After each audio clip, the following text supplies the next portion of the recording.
அஸ்ஸலாமு அலைக்கும் வரஹ்மத்துல்லாஹி தஆலா வபரகாத்துஹு. கணவன்மார்கள் தவிர்க்க வேண்டிய 10 விஷயங்கள், அபாயகரமான 10 விஷயங்கள். ஒன்று, மனைவியை கண்டு கொள்ளாமல் இருப்பது. யாரோ இவர் ஆஃபீஸுக்கு போய் வருதுனா போகிறதுனா இதனால் மனைவி நிம்மதியற்று வாழ்வார், அந்த குடும்பம் நிம்மதி இல்லாத போய்விடும். இரண்டாவது மிகப்பெரிய தேவை தலாக் என்று தலாக்கின் மூலமாக மனைவியை மிரட்டுவது. இது அல்லாஹ்வுக்கு பிடிக்காத ஒரு கேள்வி. தலாக் என்பது ஹலால் தான், இருந்தாலும் தலாக் அல்லாஹ் விரும்பாத ஒரு நல்ல அமலை அல்லாஹ் தலாக் சொல்கிறார். அதனால் தலாக்கை சொல்லி நீங்கள் மனைவி மிரட்டாதீங்க, இது நிம்மதி இல்லாத போய்விடும்.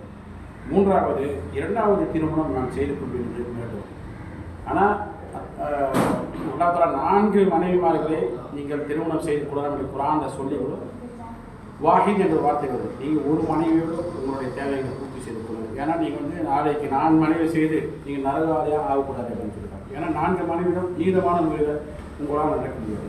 அதே போல் 4வது அவமரியாதை செய்வது. எங்கன்னா ஒரு ஃபங்க்ஷனுக்கு ஏதோ ஒரு இதுக்கு போனால் என்ன செய்வது? மனைவியை கண்டு கொள்ளாமல் இருப்பது, தன்னுடைய கூட போகிற சகோதரி கணவன் அவங்கள்ட்ட பேசுறது, தாய் தந்தைக்கு பேசுறது, மனைவியை கொண்டு கொள்ளாமல் இருப்பது, மனைவியை கண்டிப்பது, இதெல்லாம் மிகப்பெரிய பின்விளை ஏற்படுவது.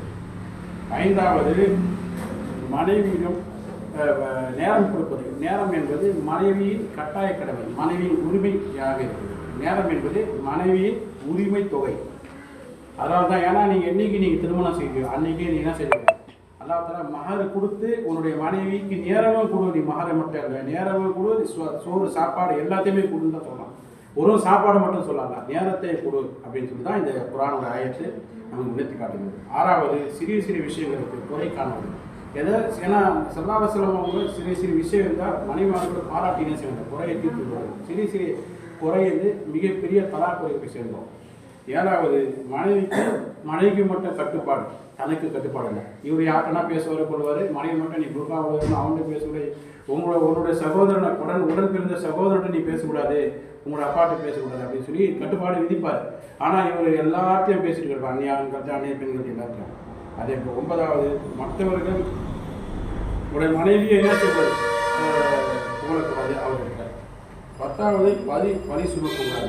இந்த பழி என்பது மிகப்பெரிய பின்விளை ஏற்படும். எந்த குடும்பத்தில் ஒரு வீண் பழி சந்தேகப்படுறாங்களோ அந்த குடும்பம் நிம்மதியாக இருக்குது. ஆனால் அந்த வாழ்க்கை ஒன்று கொலையில் விடும், இல்லைன்னா மரணத்தில் போய் விடும். 10வது, மனைவியின் உறவினர்கள் யார்? தாய் தந்தை, மாமனார் மாமியார், அண்ணன் தந்தை இலக்காரமாக ஏசக்கூடாது. ஆனால் அவர்கள் அல்லாஹ் தஆலா எழுதி வைக்காத ஒரு நியமத்தை அல்லாஹ் தஆலா கொடுக்குறோம். கணவனை பொறுத்த வரைக்கும் தன்னுடைய இரத்த பந்தம் எல்லாமே அசல். மனைவியின் மூலியமாக வரக்கூடிய உறவுகள் அனைத்துமே ஜெராக்ஸ். அது அசல், இது நிழல் போல் தான். அதே ஆனால் அல்லாஹ் தஆலா மனைவியுடைய அம்மாவை